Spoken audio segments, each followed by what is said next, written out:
ان کا یہ کام کرنا ہی اللہ کی عبادت ہے، کیونکہ یہ اطاعت پروردگار میں کر رہے ہیں۔ شاید میں نقطہ کھول نہیں سکا، فرشتوں کی عبادت تسبیحاں اور لمبے سجدے نہیں، اطاعت پروردگار، اطاعت پروردگار، وہ اللہ کے حکم کو جو بھی مان رہے ہیں وہ ان کی عبادت ہے، اس لیے کہ وہ اطاعت پروردگار میں ہے، وہ خدا کی تسبیح بیان کر رہے ہیں، خدا جو انہیں کہہ رہا ہے وہی کر رہے ہیں۔ اس کا مطلب ہے کہ اگر اطاعت پروردگار ہو تو اطاعت بھی عبادت ہو جاتی ہے، اطاعت پروردگار بھی عبادت ہو جاتی ہے۔ خدا نے فرشتوں کو صرف عبادت کے لیے رکھا ہوا ہے، وہ اطاعت پروردگار میں ہے۔ اور پھر کیسا ہے حضرت انسان کہ انہی ملائکہ کو حضرت انسان کے سامنے جھکا دیا۔ معصوم سے پوچھا گیا، اصول کافی سے لے کر روایت پڑھ رہا ہوں، معصوم سے پوچھا گیا، مولا اللہ نے ہر لمحہ عبادت کرنے والوں کو مخصوص وقت میں عبادت کرنے والے کے سامنے سجدہ کیوں کروایا؟ آدم نے ہر لمحہ عبادت نہیں، نسل آدم کے لیے مخصوص عبادت کے اوقات ہیں، مخصوص ٹائم پر عبادت کرنے والوں کے آگے وہ سجدہ کر رہے ہیں جو ہر لمحہ عبادت کرتے ہیں۔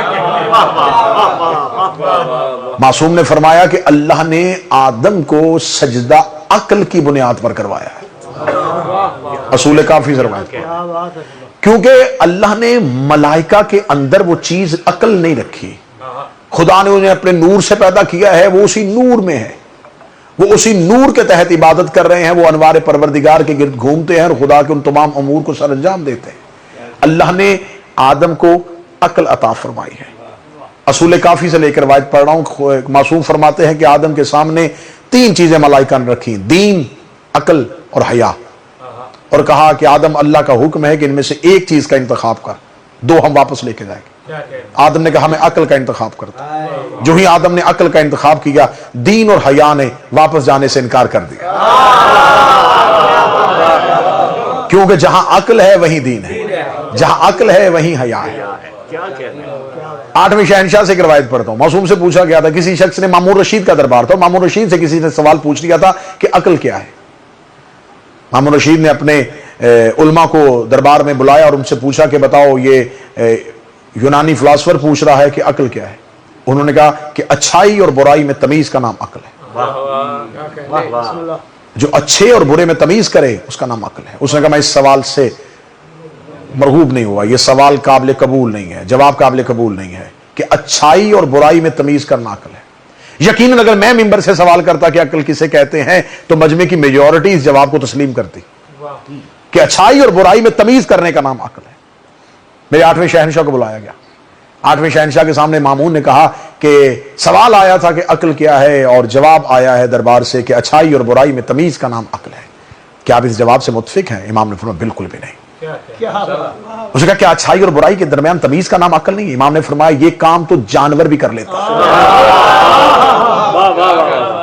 کیسے جانور کر لیتا ہے؟ فرمایا کہ اگر گھوڑے کے آگے چارہ رکھو گے تو وہ اچھا چارہ کھائے گا، برا نہیں کھائے گا۔ یہ تو کام گدھا بھی کر سکتا ہے، یہ کام گھوڑا بھی کر سکتا ہے، یہ کام تو بھیڑ اور بکری بھی کر سکتی ہے کہ وہ اچھی جگہ پہ بیٹھے گی، بری پہ نہیں بیٹھے گی، اچھا چارہ کھائے گی، برا نہیں کھائے گی، اچھی جگہ سے پانی پیے گی، بری جگہ سے نہیں پیے گی۔ یہ عقل تو جانور میں بھی ہے، اچھائی اور برائی میں تمیز کرنے کا نام عقل نہیں۔ امام نے فرمایا 2 اچھائیوں کے درمیان تمیز کا نام عقل ہے۔ آیا 2 اچھائیوں کے درمیان تمیز کرنے کا نام عقل ہے، 2 نیکیوں کے درمیان تمیز کرنے کا نام عقل ہے، کہ انسان اپنے عقل کے معیار میں سوچے کہ ان میں سے زیادہ اچھی چیز کون سی ہے، اس میں زیادہ بہتر نیکی کون سی ہے۔ امام نے جواب دیا، ابا سلت کی آواز آئی، واہ فرزند رسول، کتنا اچھا جواب دیا، کتنا بہترین جواب دیا۔ امام نے ابا سلت کا ہاتھ پکڑا، دربار سے باہر لے گئے۔ دربار سے باہر جا کے جب بازار میں ابا سلت اور امام رضا اکیلے رہ گئے، امام نے فرمایا اے ابا سلت میں تمہیں بازار میں اس لیے لے کے آیا ہوں، یہ جواب ان کے لیے تھا، تیرے لیے نہیں تھا، یہ جواب ان لوگوں کے لیے تھا، تیرے لیے نہیں تھا۔ مولا میرے اور ان کے جواب میں فرق کیوں؟ فرمایا وہ عوام ہے، تو خواص ہے، تو ہمارے خاصیوں میں سے ہے۔ اس نے کہا مولا پھر عقل کسے کہتے ہیں؟ فرمایا ہماری معرفت رکھنا اسے عقل کہتے ہیں، جو ہماری پہچان کرے۔ اس کا نام عقل مند وہ ہے جو علی کو پہچان. اتنے اماموں کی بھیڑ میں وہ علی کا انتخاب کرے. اور ہم بار بار میں ممبر سے اس لیے کہا کرتا ہوں کہ یقین کیجئے کہ ہم نے علی معجزات سے نہیں مانا, ہم نے رسول کو بھی معجزوں سے نہیں مانا. چاند کا 2 ٹکڑے کرنا نبی کا معجزہ نہیں, پبلک کی ڈیمانڈ ہے. کس نے کہا ہے کہ نبی چاند 2 ٹکڑے نہ کرتے تو وہ نبی نہ ہوتے؟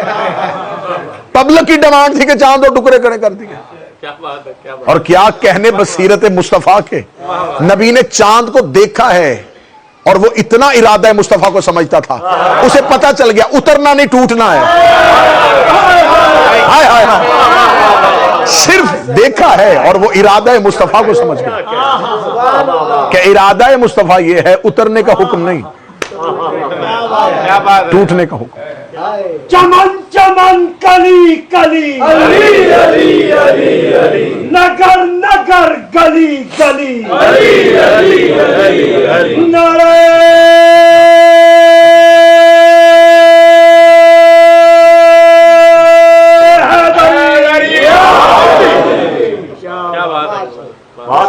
مجھے کسی کتاب سے نہیں ملا کہ رسالت مآب نے ناصر بھائی سنگریزوں کو ہاتھ میں رکھ کے انہیں کلمہ پڑھنے کا حکم دیا ہو.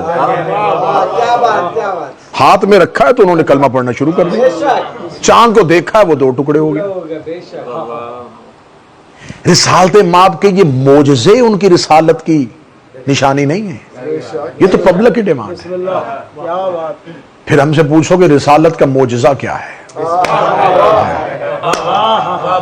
ہم سے پوچھو کہ معجزہ رسالت کیا ہے, تو ہماری قوم کا اس منبر کے آگے بیٹھا ہوا بچہ بھی سینے پہ ہاتھ مار کے کہے گا رسالت کا معجزہ چاند 2 ٹکڑے کرنا نہیں, پتھروں سے کلمہ پڑھوانا نہیں, علی جیسے امام کا سامنے بیٹھ کے کہنا تو میرا نبی ہے. علی جیسے امام کا کیا کہنا, صاحب سلونی کا مصطفیٰ کے پیچھے چلنا. میں لفظ تبدیل کر کے بہتر کر کے کہتا ہوں اور ان 2 احباب سے داد چاہوں گا کہ رسول کے پیچھے وہ چلتا ہے جس کے پیچھے حق نہ چلے تو باطل ہو جاتا ہے. رسول کے پیچھے وہ چلتا ہے جس کے پیچھے حق نہ چلے. بسم اللہ.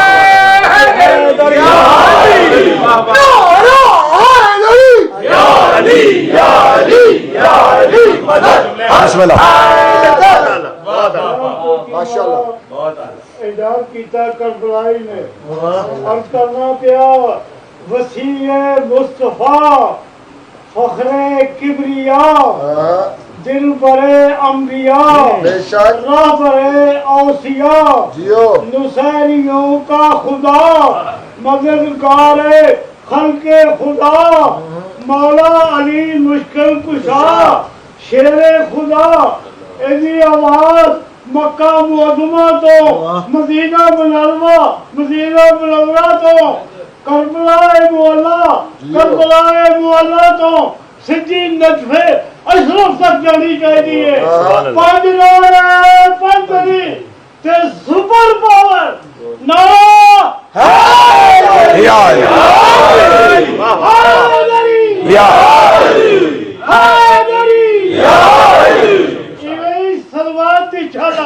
اللہم صلی علی محمد.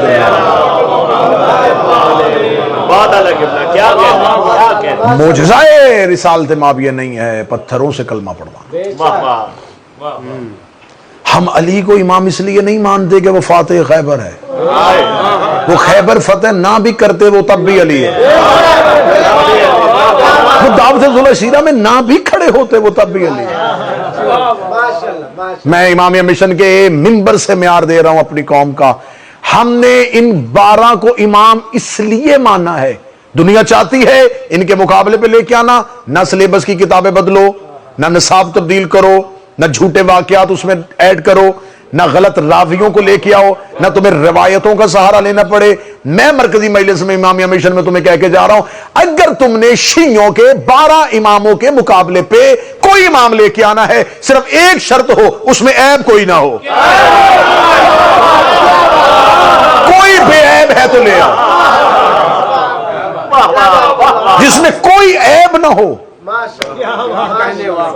کیا بات ہے، علی کا کمال یہ ہے کہ دشمن بھی علی میں عیب نہ ڈھونڈ سکتا، دشمن بھی یہ سمجھ گیا کہ علی میں عیب نہیں ہے۔ امام نے فرمایا اچھائی اور برائی کی تمیز کا نام عقل نہیں ہے، دو اچھائیوں کے درمیان فیصلے کرنا۔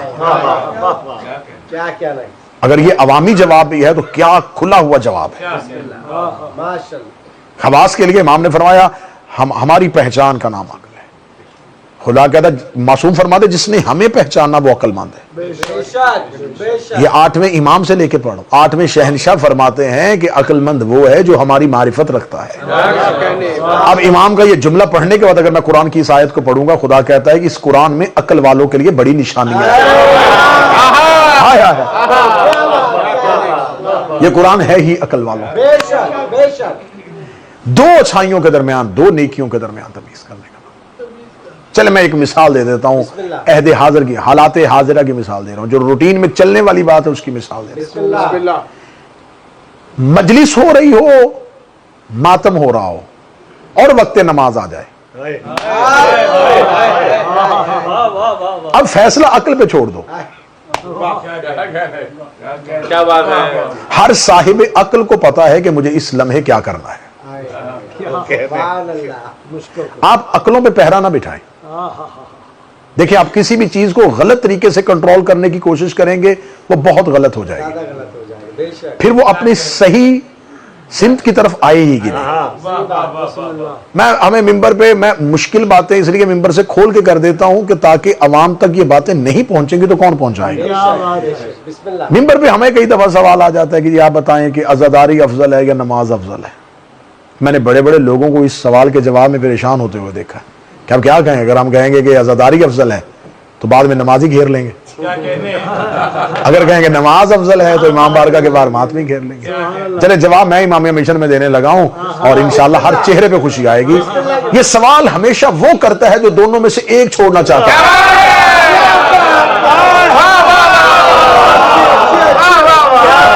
یہ تقابل ہمیشہ وہ کرتا ہے جو دونوں میں سے کسی ایک کا انتخاب کرنا چاہتا ہے، ورنہ عقل یہ فیصلہ کر سکتی ہے کہ جلوس کا ٹائم آدھے گھنٹے بعد بند ہونے والا ہے اور ہمارے ہاں نماز کے اوقات جو ہیں وہ تفصیلی ہیں۔ کیا بات ہے، اگر میں ابھی جلوس سے نکلوں گا تو 10 منٹ بعد جلوس تو ختم ہو جائے گا اور مجھے نماز کے لیے ابھی اول وقت اگر چلا گیا ہے تو میرے پاس نماز کا وقت باقی ہے۔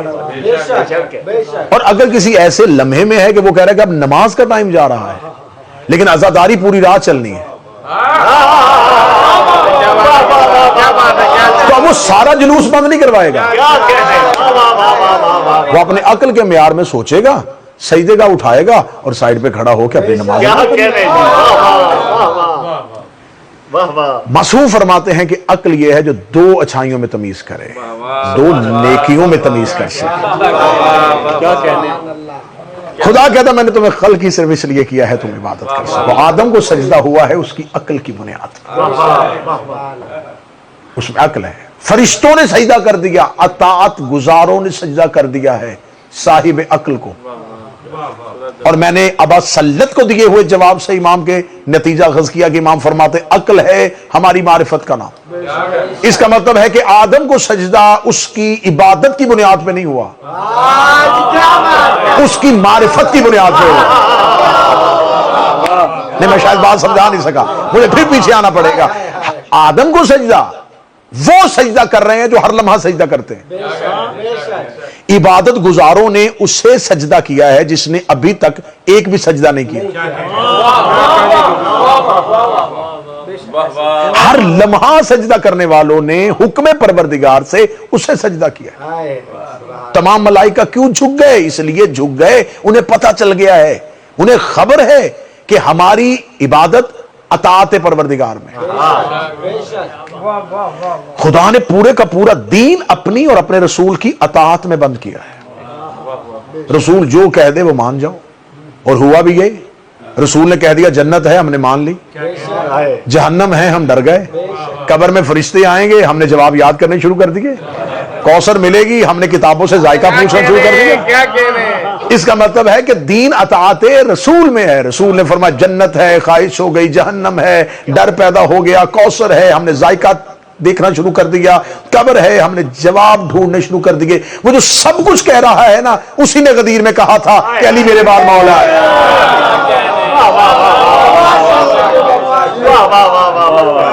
لیکن حد ہو گئی ہے کہ مولوی نے اطاعت رسول میں تلاش حور تو شروع کر دی،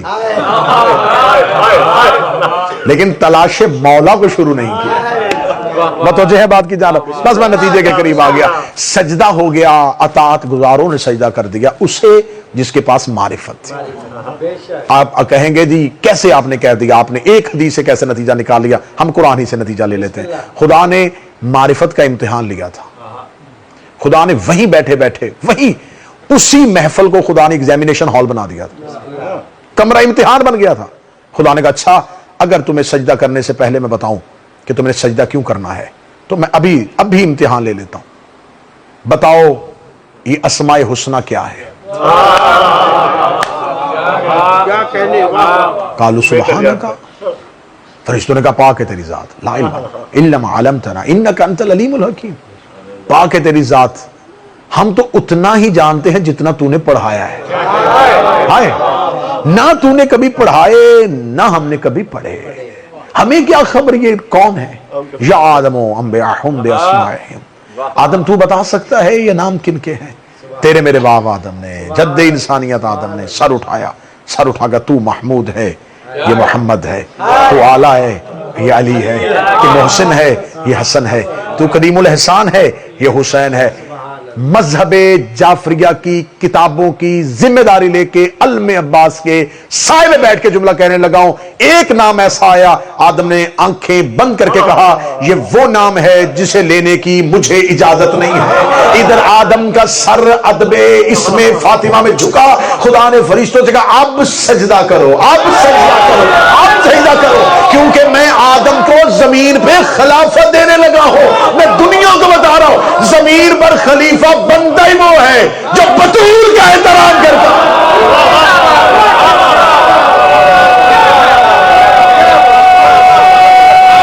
بسم اللہ، خلافت پروردگار کا احترام فاطمہ، یہ معیار اللہ نے قائم کر دیا ہے۔ اب زمین پر جو بھی خلیفہ بنے گا اسی معیار پہ بنے گا۔ اب زمین پر جو بھی اللہ کا خلیفہ ہوگا اسی معیار پہ ہوگا۔ بیٹی کا دروازہ سمجھ کے کھڑے نہیں ہوتے تھے رسول، معیار اللہ نے ایسا قائم کر دیا تھا، معیار پروردگار ہی وہ تھا جو احترام فاطمہ کرے گا۔ آپ کیا سمجھتے ہیں کہ بیٹی کا گھر سمجھ کے دروازے پہ کھڑے ہوتے تھے؟ حکم پروردگار کی اطاعت۔ علی جیسا امام جس محدثہ سے خطبے املا کرتا ہو، وہ امیر المومنین۔ ہمارے گھروں میں آج نہج البلاغہ ہے، یہ نہج البلاغہ مولا امیر المومنین کے خطبات ہیں، تصنیف علی نہیں ہے، تالیف سید رضی ہے۔ یہ مولا علی کی تصنیف نہیں ہے، سید رضی کی تالیف ہے۔ سید رضی نے خطبے اکٹھے کیے اور خطبے اکٹھے کر کے کتاب بتا، بولتے علی تھے، جمع سید رضی نے کیے، اسے نہج البلاغہ کہتے ہیں۔ میں صدر کہوں گا، اللہ جانے کون ہی صدر کی قیمت ادا کرے گا۔ بولتے امیر المومنین تھے، جمع سید رضی نے کیے تو نہج البلاغہ بنی۔ بولتی فاطمہ تھی، جمع علی کرتے تھے، اسے مصحف فاطمہ کہتے ہیں۔ کیا کہنے؟ زمین پر خلافت پروردگار کا معیار ہے احترام فاطمہ۔ یہی وجہ ہے کہ میرے معصوم نے حدیث کہہ دی تھی کہ ہم مخلوقات پر حجت ہیں اور ہماری جدہ ہم پر حجت ہے۔ اب آپ حجت سے جو بھی معنی گرامر سے لیں گے، جو بھی معنی لغت سے لیں گے، حجت کسے کہتے ہیں؟ دلیل کو۔ نشانی کو. یہ زمین پر اللہ کی حجت کیوں ہے؟ کیونکہ یہ زمین پر اللہ کی نشانی ہے. اتنی واضح نشانی ہے کہ اسے یہاں آنے کی ضرورت ہی نہیں ہے. اتنی واضح دلیل ہے کہ اسے اترنے کی ضرورت ہی نہیں ہے. زمین پر اس کی حجت اللہ کا تعارف ہے.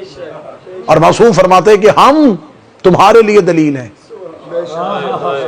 شاید میں جملہ سمجھا نہیں سکا، میں اور گہرائی میں جاتا. معصوم فرماتے تمہیں بتانے کے لیے اللہ ہے، ہم دلیل ہیں. ہمیں بتانے کے لیے کہ اللہ ہے، ہماری ماں فاطمہ دلیل ہے.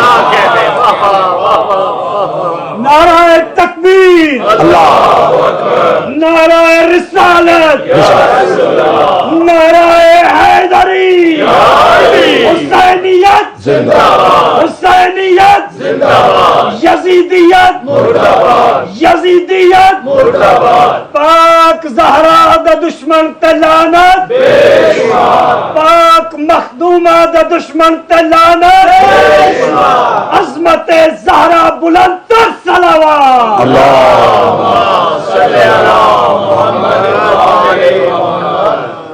جو آل محمد کو ستائے وہ صحابی، جو بار فدق لوٹ چکائے وہ صحابی، جو فاطمہ زہرا کو رلائے وہ صحابی، جو حاجہ عصمت کو دلائے وہ صحابی. خوبی کو غیرت مند حرابی نہیں کہتے، ہم دشمن زہرا کو صحابی نہیں کہتے. اللہ یہ چاہتا ہے، بس آخری جملہ، اللہ یہ چاہتا ہے کہ زمین پر اہل بیت کی معرفت ہو. جسے ہم عبادت کہتے ہیں اسے پروردگار قرآن میں اصل میں معرفت امام کہتا ہے. اگر تم نے اپنے وقت کے امام کو، تم نے آئمہ کی معرفت کی، تم نے اہل بیت کی معرفت کی، تو یہ اللہ کی عبادت ہے. کیونکہ زمین پہ انہوں نے اس کی پہچان کروائی. اور وہ حدیث قدسی میں کہتا ہے کہ میں چھپا ہوا خزانہ تھا، میں نے چاہا کہ میں پہچانا، تو میں نے ان انوار کو اس لیے خلق کیا تھا کہ یہ میری پہچان ہے. اب اللہ نے بس آخری جملے اور یہی تقریر کا محاصل ہے. وہ یہ چاہتا ہے کہ زمین پر میری عبادت ہو اور ان کی معرفت ہو، اور یہ چاہتے ہیں کہ پہچاننا ہمیں جائے، سجدہ اسے کیا جائے.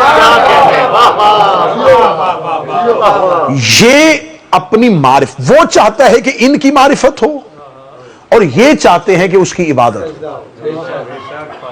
اس نے عبادت کا طریقہ نہیں بتایا، انہوں نے بتایا. انہوں نے اپنی معرفت کا طریقہ نہیں بتایا، وہ اس نے بتایا. اس نے بتایا ہے کہ انہیں کیسے ماننا ہے، انہوں نے بتایا ہے کہ اسے کیسے جھکنا ہے. چلے میں اور آسان کر دیتا ہوں. وہ یہ عبادت سکھاتے رہے، وہ تعظیم سکھاتا رہا. یہ بتاتے رہے کہ عبادت کیسے کرنی ہے، وہ بتاتا رہا ان کا احترام کیسے کرنا ہے. وہ احترام سکھاتا رہا، یہ عبادت سکھاتے رہے. یہ بتاتے رہے کہ اسے کیسے راضی کرنا ہے، وہ بتاتا رہا انہیں کیسے راضی کرنا ہے. یہ عبادت سکھاتے رہے، وہ تعظیم سکھاتے رہے. امامیہ مشن میں آخری جملے ادا کر رہا ہوں. یہ عبادت پروردگار منواتے رہے، وہ احترام اہل بیت منواتا رہا. ایک جگہ پہ دونوں چیزیں اکٹھی ہو گئی. مدینے کی مسجد تھی، نبی سجدے میں تھا، عبادت ہو رہی تھی، تعظیم پشت پہ آ گئی.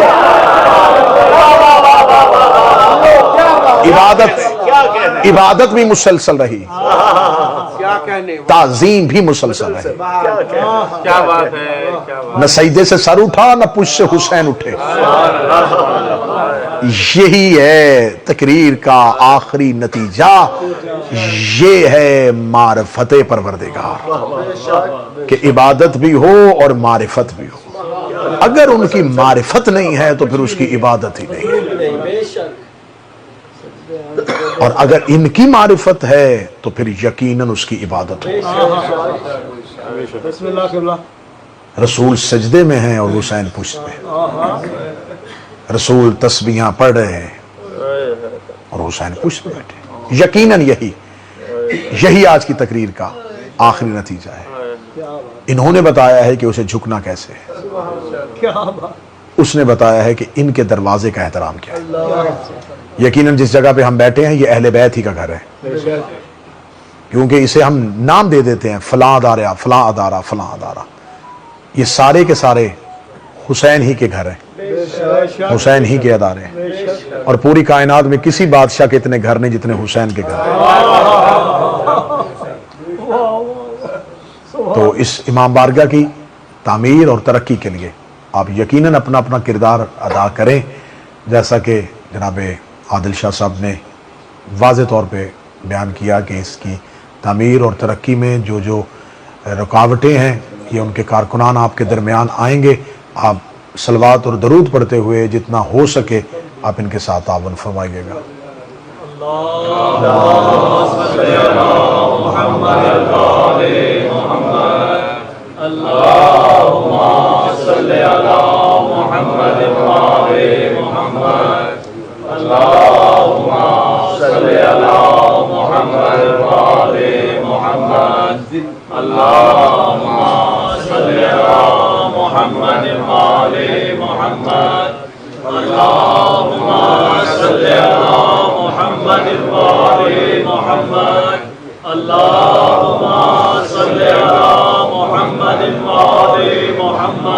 خداوند متعال اس بارگاہ کو تا ظہور سرکار ولی العصر ہمیشہ کے لیے قائم اور دائم فرمائے.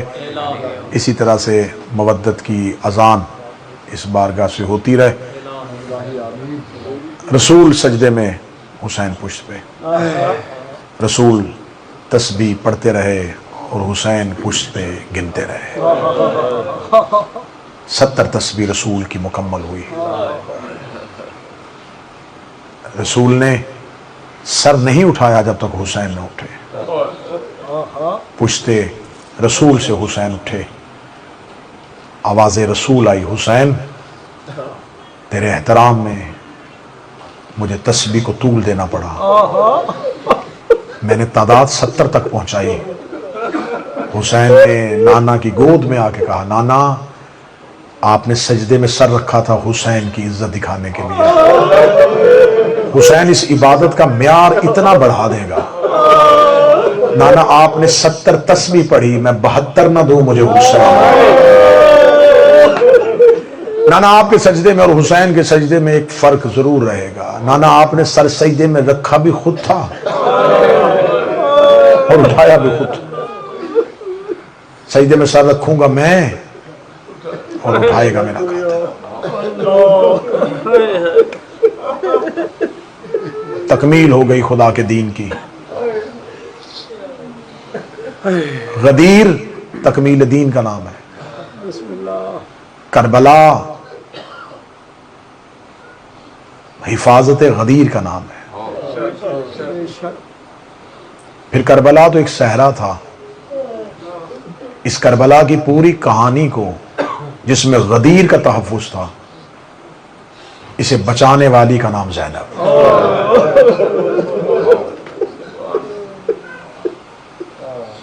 مدینہ سے چلی تو بطول تھی، مکہ میں آئی تو جانشین رسول بن گئی. کربلا میں 8 دن حسن بنی رہی. شام غریباں کی رات عباس بن گئی. 11 محرم کی صبح ہوئی تو علی بن گئی. یہ شہزادی کربلا سے چلی اور کوفہ آئی، کوفہ سے نکلی اور شام آ گئی. 72 بازار، 144 گلیاں، 288 موڑ، 9 بار یزید جیسے شرابی کے دربار میں ننگے سر پیش. 1 سال بغیر چھت والا زندان. شام سے رہا ہو کے پھر مدینہ، مدینہ سے قید ہو کے پھر شام. 6666 میل کا ننگے پاؤں سفر کر کے شام کی پہاڑی پہ جا کے کہتی، حسین اب بہن تھک گئی. آج یہ مجلسیں ہیں تو اسی بی بی کی وجہ سے، آج یہ عزاداری ہے تو اسی بی بی کی وجہ سے، آج یہ تذکرہ ہے تو اسی شہزادی کی وجہ سے. 12 محرم اہل بیت کا قافلہ کوفہ میں پہنچ گیا. سید الساجدین جب مدینہ واپس آئے تو میں نال کوفی نے پوچھا تھا، مولا سب سے زیادہ مصیبت کہاں پہ آئی؟ مولا سجاد نے رو کے کہا شام. اسے کہا مولا سب سے زیادہ روئے کہاں پہ؟ فرمایا شام میں. اسے کہا مولا سب سے زیادہ تکلیف کہاں ہوئی؟ فرمایا کوفہ میں. منہال ڈر گیا. اس نے کہا مولا مصیبت شام میں آئی، تکلیف کوفہ میں کیوں ہوئی؟ اگلا جملہ یقیناً تمہاری ہائے نکلے گی جب کہا نا کہ مصیبت شام میں آئی، تکلیف کوفہ میں کیوں آئی؟ مولا سجاد رو کہتے شام والیوں کو نہیں پتا تھا کہ زینب کون ہے. کوفہ کی انہوں عورتوں نے زینب کا ننگا سر دیکھا ہے جنہوں نے زینب سے قرآن پڑھا ہوا تھا. کوفہ کی عورتیں واقف تھی زینب سے، وہ جانتی تھی کہ زینب بنت علی ہے. شام والوں کو تو یہ بتایا گیا تھا کہ باغی مارا گیا ہے. کوفہ والوں نے بدلے لیے ہیں علی والے. کوفہ میں سادات کا یہ قافلہ پہنچا اور علی کی بیٹی کوفہ کے اندر داخل ہوئی. جب شہزادی کوفہ کے صدر دروازے پہ آئی ہے، باب کناسہ کے باہر آ کے یہ قافلہ رکا ہے. بی بی رو کہتی سجاد یہ کوفہ ہے؟ جی پھوپھی یہ کوفہ ہے. بی بی رو کے کہتی 15 سال پہلے یہاں بابا لینے کے لیے آیا تھا.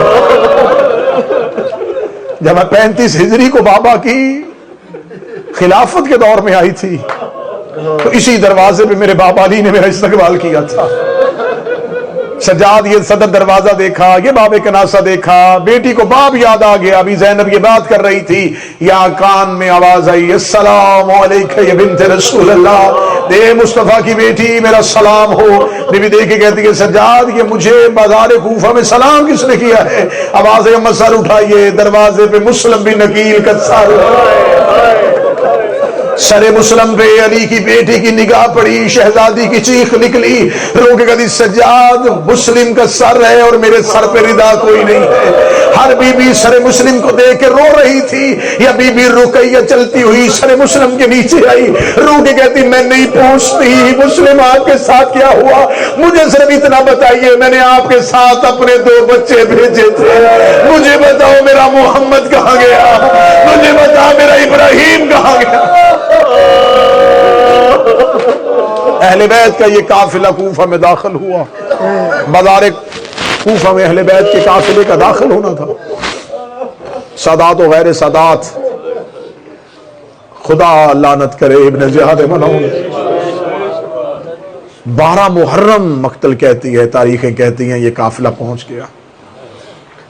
جب اسے خبر ہوئی کہ سادات پہنچ گئے ہیں، اس نے اپنے دربار کا دروازہ بند کروا دیا. اس نے کہا آج رات قیدیوں کو کہو کہ انتظار کریں، صبح میں جب دربار میں آؤں گا تو پھر قیدیوں کو طلب کروں گا. جب کہا نا میں کل قیدیوں کو بلاؤں گا. ساری رات اہل بیت نے کوفہ کے دربار کے دروازے پہ دیوار کے ساتھ بیٹھ کے علی کی شریف بیٹیاں، بڑا درد ہے اہل بیت کے مصائب میں. صبح دربار کا دروازہ کھلا، اہل بیت کی پہلی پیشی قرآن کی آیتیں بغیر غلاف کے قاریوں کے سامنے. یہ ملعون تخت پہ بیٹھا اور تخت پہ بیٹھ کے اس کے سامنے سر حسین تشت پہ رکھ کے لایا گیا. جب سر حسین تشت پہ رکھ کے لایا گیا، سر حسین کے اوپر ایک رومال تھا. اس ملعون نے اپنے ناپاک ہاتھوں سے رومال ہٹایا. میں ڈر ڈر کے پڑھ رہا ہوں کہ سید بیٹھا ہوں مجھے معاف کر دینا. عصر عشور کے بعد علی کی بیٹیوں نے بھائی کا سامنے سر دیکھا. اس ملعون نے اپنے ناپاک ہاتھوں سے رومال ہٹایا. علم عباس کو گواہ بنا کے روایت پڑھنے لگا ہوں. اس ملعون کے ہاتھ میں خیزران کی چھڑی تھی. اس نے حسین کے ہونٹوں پہ چھڑی مارنی شروع کی. دیکھا تھا یہ وہی ہونٹ ہے جسے نبی بوسے لیا کرتے تھے.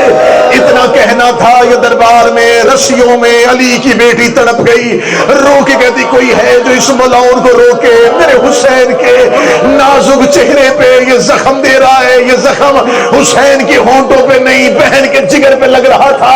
علی کی بیٹی کی چیخ نکلی، یا پیچھے سے ایک اندھا شخص جس کا نام کتابوں نے عبداللہ ابن عفیف لکھا ہے، اس کی ایک آنکھ صفین میں زخمی ہوئی تھی، ایک آنکھ جمل میں زخمی ہوئی تھی۔ جب بی بی زینب اونچی آواز میں بولی ہے، یہ دیکھ کے کہنے لگا قیامت تو نہیں آ گئی؟ کسی نے کہا کیوں کیا ہوا؟